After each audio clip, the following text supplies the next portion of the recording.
warapfuye warahabishijwe ntiwahababuka. Indirimbo zihayagiza igihugu c'Ubufaransa n'Uburundi zirangiye, userukira Ubufaransa mu Burundi yaragarutse ku vyaranze uyu mwaka.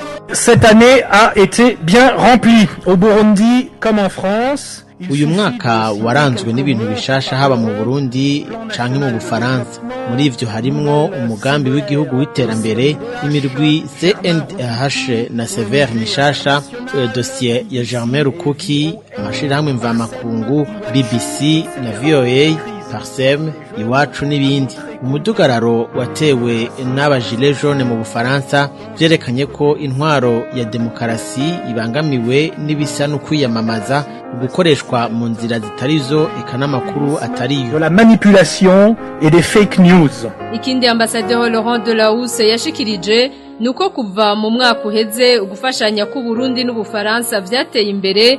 Uno munsi imfashanyo ikaba iharurwa ku miliyaridi 100 z'amafaranga y'amarundi. La visite du ministre des Affaires étrangères urugendo rw'umushikiranganji w'imigenderanire Ezekiel Nibigira i Paris mu mpera z'ukwicumi umwaka uheze rwatumye hasubira kuba ugukorana mu bisata byo kwivuna abansi n'indero, aho Ubufaransa bwafashije cyane biciye mu mugambi Twige Neza ishigwa mu ngiro n'igisata cy'iterambere c'Ubufaransa. Mu gatondo ko kuri wa gatanu nateye umukono twe n'umushikiranganje w'ikigega ca leta hamwe n'urongo igisata c'iterambere mu karere igice ca mbere c'imfashanyo ingana n'imiliyoni 25 z'amadolari z'ikigega c'isi gishigikira igisata c'indero n'imiliyoni 4 z'amafaranga y'abanyaburaya avuye mu gisata c'igihugu c'Ubufaransa kijejwe iterambere. Iki gisata nyene kizofasha igice ca kabiri c'imfashanyo ingana n'imiliyoni 21 z'amadolari. Uyu mugambi ukazotwara ayarenga miliyoni 50 z'amadolari, ni ukuvuga imiliyaridi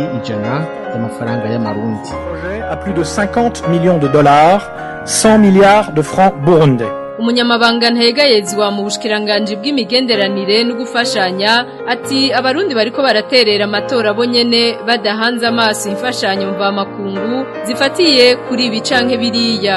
Isidore Ntirampeba akabona ko ishingwa ry'imigwi nk'ubu kuvugana ukuri no kunywanisha abarundi hamwe n'uwagateka kazina muntu byofatirwa ko kugira ngo ibihano igihugu c'u Burundi cafatiwe bihanagurwe. Tous ces efforts remarquables devraient être appréciés. Utwo twigoro twose tuboneka twofatwa nkangira akamaro na bamwe mu bo dufashanya kugira ngo ibihano canke ingingo zafatiwe Burundi bivanweho. Uburundi buriko bushira mu ngiro umugambi w'igihugu w'iterambere 2018 ushira 2027, umugambi ukeneye gushigikirwa nabo dufashanya biciye mu migambi ivuye hanze hubahirije ubwigenge bw'igihugu étranger dans le strict respect de la souveraineté de notre pays. Laurent Delahousse aserukira igihugu c'Ubufaransa mu Burundi akaba agiye kurangiza kiringo ciwe c'imyaka 3 yasabwe kuvuga Burundi uko yabubonye.